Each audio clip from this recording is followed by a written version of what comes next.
Hey folks, I'm Cheryl and welcome to the Wicked Title Folks podcast, where we talk about what's happening in real estate, why it matters to you, and how to stay one step ahead of the chaos. I'm your host, Cheryl, and today we're diving into a topic that's been making headlines, especially in the last few weeks. NAR's Clear Cooperation Policy, also known as CCP. Now, I know what you're thinking. That sounds like a realtor thing, and you're not wrong.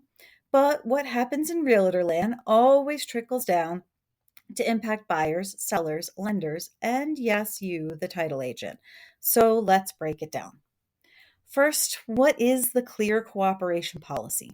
In simple terms, the CCP is a National Association of Realtors policy that says if a realtor publicly markets a listing, they must put it into the MLS within one business day. That means no sitting on a listing and shopping it privately before it hits the market. This was originally designed to prevent pocket listings from creating an unfair exclusive market. NAR wanted to ensure transparency and equal access for all buyers. So far, so good, right? So, why is this making the news now? Well, in March of 2025, NAR tweaked the policy, giving local MLSs more flexibility in how this policy is enforced. They've added the policy called multiple listing options for sellers. This includes delayed marketing exempt listings. This allows sellers to instruct their agents to delay the public marketing of their property through the Internet Data Exchange, also known as IDX, and syndication for a specific period that's determined by the local MLS. However, the listing must still be filed with the MLS and be accessible to other MLS participants. So, in plain language, what it means is sellers can tell the real estate agents to delay publicly marketing their property, meaning that the property listing would go out on Realtor.com and Zillow and other big aggregate sites like that. Uh, and so it's not available to the general public. It's still available to other realtors in their local MLS. And that's when you get those emails from your realtor with your short search criteria. That's what they're talking about. And then Zillow dropped a bomb last week, and Redfin has very quickly followed suit. And so all of this is making the news yet again. And what Zillow and Redfin are saying is that they are not going to carry listings that are not made public right away. So if you have one of these pocket listings with a delayed marketing and you're marketing through, a private network within your brokerage or something like that, before you allow the general public to see it, they're refusing to then pick up your listing and distribute it publicly. And so, what Zillow says this policy does is that it ensures equal access to inventory for all buyers. It's a direct nod to the same consumer protection logic that NAR's CCP policy was built on originally. And they're not wrong. It does discourage pocket listings and shadow marketing that would exclude some buyers. But I think it's important that we dig a little bit deeper and look at this from the business perspective for both Zillow and Redfin and others potentially like them. This is a business decision, and don't make any mistake about it. Zillow wants the MLS data to remain dominant because the MLSs are still the richest, most consistent source of nationwide listing data that they can get their hands on. And their entire business platform is predicated on having access to that data. And there has been a surge of alternative platforms and non MLS marketing options, especially in the wake of the settlements with NAR last year regarding realtor commissions. And Zillow is seeing this competition coming up and they want to squash it. And this policy will effectively do that.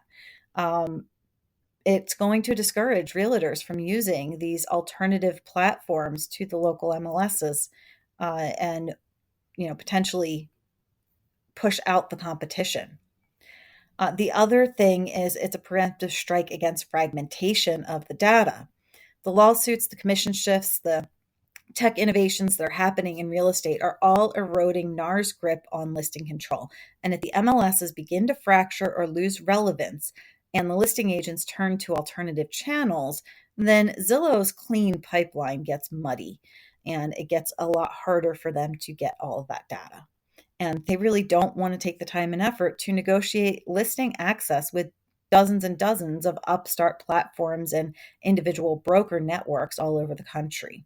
So, by requiring the listings to be in the MLS and be publicly available so that Zillow can pool them for their own uses, they are reinforcing the MLS system as the default and dominant system in the country because it's easier for them to harvest data. So, where does all of this leave title agents and why should you care about any of it? So, no, the policy change does not affect how you're issuing your commitments or clearing liens or conducting your settlements, but it does shift the dynamics of how realtors think about marketing, listing visibility, and their relationships with their vendors. And so, this could impact how home buyers shop for real estate, and that means you might have a marketing opening. So, I'm going to give you a couple different ways that you can leverage this shift in your marketing to try and get some more business and deepen your relationships with realtors. So, the first one, of course, is just be educated.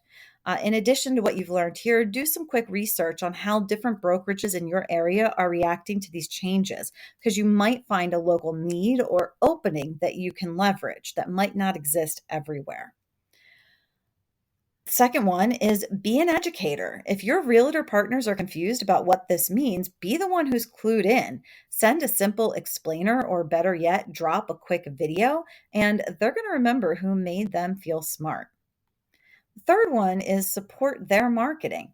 Offer marketing support to your agents, your local agents who are feeling squeezed by the new listing policies. These agents might need new tools to stand out. This gives you an opportunity to offer co-branded property reports, custom net sheets, or other digital tools that can help listings look more professional and polished. Number four is to position yourself as the tech savvy partner. If these moves are making agents nervous, remind them that you work with agents who will use any platform and you've got solutions that help them close faster, market smarter, and stay compliant. And number five is conduct some consumer outreach. Host a buyer education night and help educate home buyers in your area about the shifting real estate listing landscape and how savvy buyers can find the best real estate agents to work with or locate the best homes for sale. The bottom line is that the clear cooperation policy isn't about title, but it will ripple into how listings are marketed, who controls the deal flow, and where referrals come from.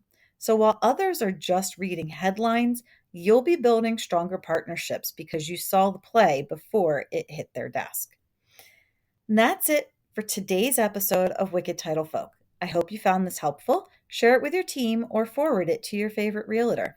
And hey, if you've got questions, hit me up. We love turning your real world issues into wicked smart solutions. Until next time, stay wicked.